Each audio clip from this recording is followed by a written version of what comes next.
Mini train motor bike race. हर दशहरा को विक्रम अजीबोगरीब प्रतियोगिता का आयोजन करता था। सोचने लगा कि इस साल भी कोई अजीबोगरीब प्रतियोगिता का आयोजन करना चाहिए, तो उसने अपने दोस्त मुन्ना को बुलाया। यार मुन्ना, इस बार दशहरा में कुछ अलग ही करना चाहिए, वरना अपने दशहरा में कोई दम नहीं रहेगा यार। अरे दुर्गा माता का मूर्ति का प्रतिष्ठापन करना, फिर उसे जाकर विसर्जन करना, बस ये तो मामूली चीजें हैं ना।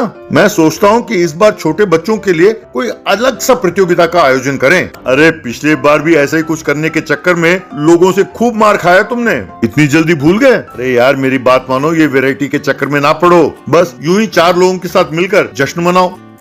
नहीं यार, कुछ अलग सा करना होगा। वो पड़ोसी गली वाला संतोष जो है, हमसे बढ़िया दशहरा मनाता है हर साल। मैं चाहता हूँ कि इस बार उससे बढ़िया हम सेलिब्रेट करें। ऐसी प्रतियोगिता शहर में और कहीं नहीं हुई है, ऐसा नाम कमाना है मुझे। ठीक है, फिर होने दो, मैं क्यों तुम्हारे रंग में भंग डालूं? भाई आखिर में मार भी तो तुम ही खाने वाले हो। तब विक्रम गुस्से में, हट! अरे यार, तू अपने आप को मेरा दोस्त कहता है? अरे तुम लोग तो दुश्मन से भी बढ़कर हो।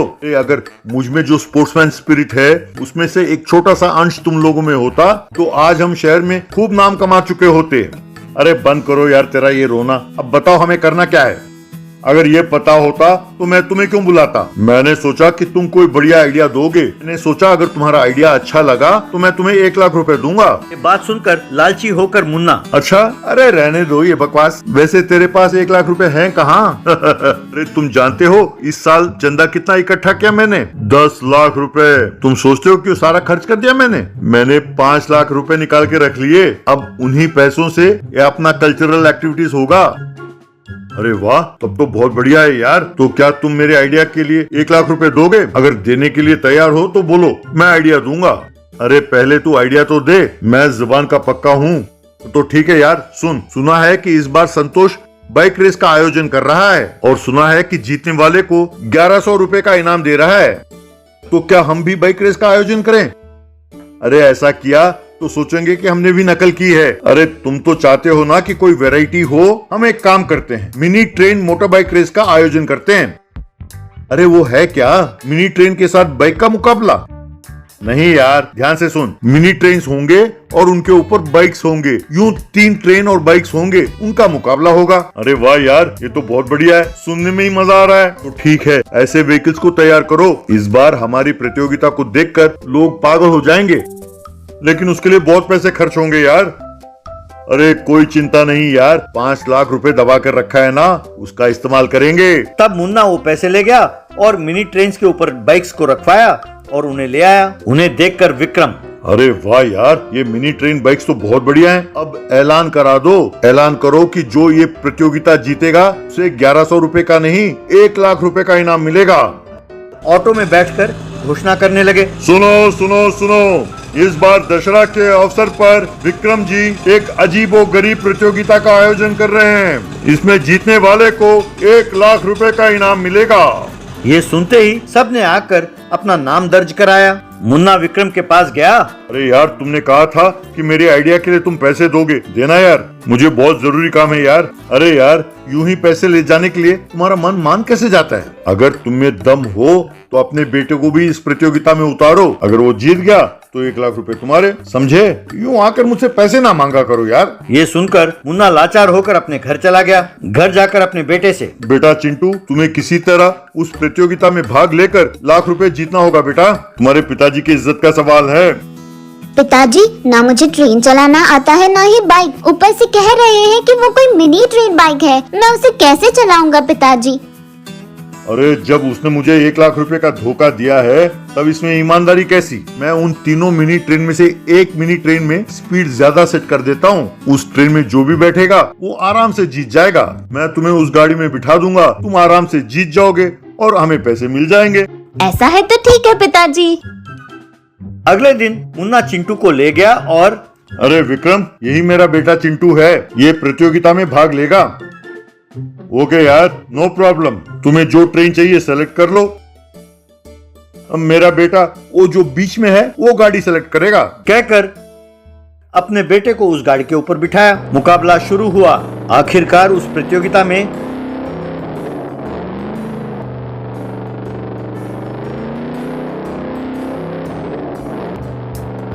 मुन्ना का बेटा चिंटू की जीत हुई।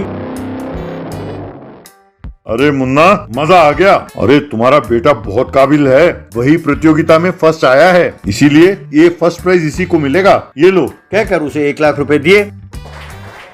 तब मुन्ना ने खुश होकर चिंटू को उसकी पसंद की चीजें खरीद कर दिया। गरीब वर्सेस अमीर का खेल। ढोलकपुर नाम के गांव में 3 बच्चे स्कूल में खेल रहे थे। उन तीनों के नाम थे शंकर, जय और किशन। शंकर और जय धनवान के बच्चे थे, लेकिन किशन गरीब लड़का था। शंकर और किशन के घर आमने सामने थे। कुछ सालों बाद जय अमेरिका चला गया।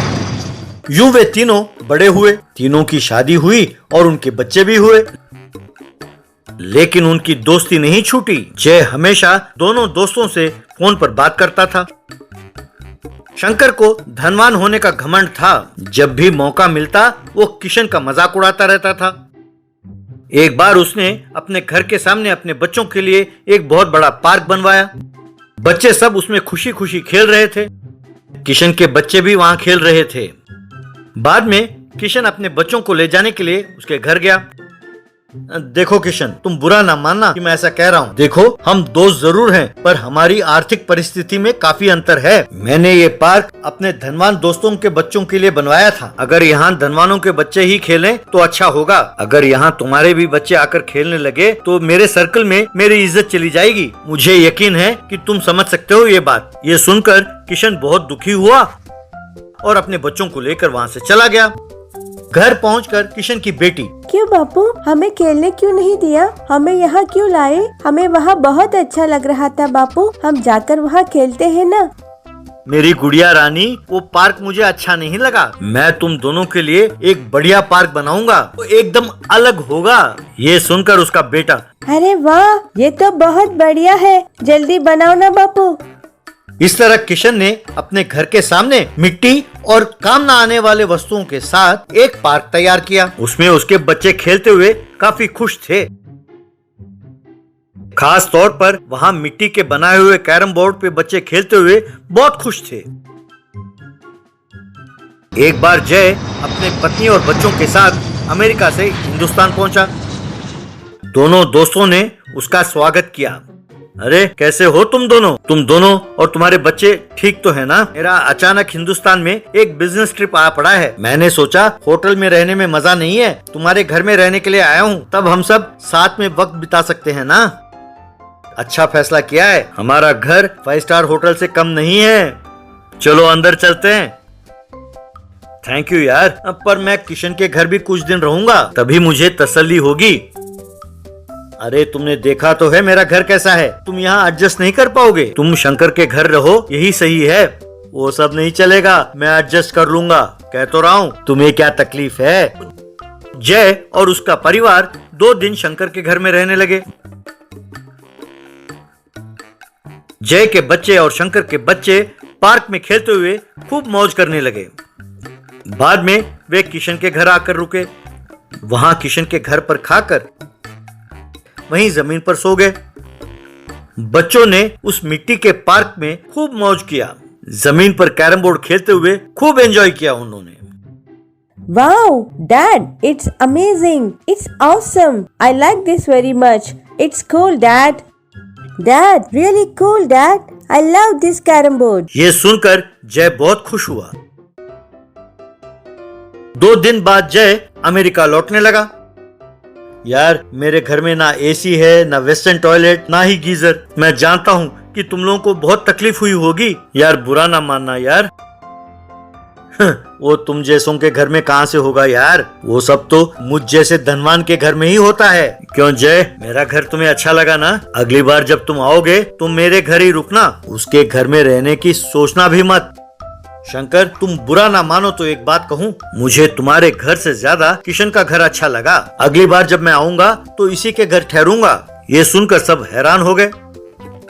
शंकर, तुम कभी नहीं सुधरोगे। मैंने सोचा कि बड़ा होने पर तुम्हारी ये जो पैसों की घमंड है वो दूर हो जाएगी, पर वो तो ज्यादा बढ़ गया है यार। सच बताऊं तो मैं तुमसे 10 गुना ज्यादा पैसे कमा चुका हूँ। मुझे तुम्हारे घर में रहने की जरूरत भी नहीं है। पर जानते हो मैं किशन के घर क्यों रहा? क्योंकि उसने जो प्यार और दोस्ती दिखाई उसके लिए। इन सब के सामने उसके घर में जो सुविधाएं नहीं है वो मुझे याद नहीं आई। उसके घर में जो हमने 2 दिन बिताए वो बस यूं निकल गए चुटकी बजाते। खास तौर पर मेरे बच्चों को वो घर बहुत पसंद आया। तुम्हें एक मजे की बात बताऊं, जब उसके घर से तुम्हारे घर को देखा तो बहुत सुंदर दिख रहा था, लेकिन तुम्हारे घर से उसके घर को देखा तो छोटा घर दिखा। कोई खास मजा नहीं आया। कुछ भी कहो, मुझे उसका घर बहुत पसंद आया। हमारे पास कितने पैसे हैं इससे ज्यादा जरूरी है कि हम कितने खुश हैं। उस मामले में किशन तुमसे ज्यादा धनवान है। कम से कम अब तो बदल जाओ यार। ये ना भूलना कि हम बचपन के दोस्त हैं। सुनकर Shankar, I am really sorry यार किशन, मैंने बहुत बड़ी गलती कर दी। मैं दोबारा ऐसे नहीं करूंगा यार, कहकर उसे गले लगा लिया। यूं जय जाने लगा तो दोनों दोस्तों ने मिलकर उसको विदा किया।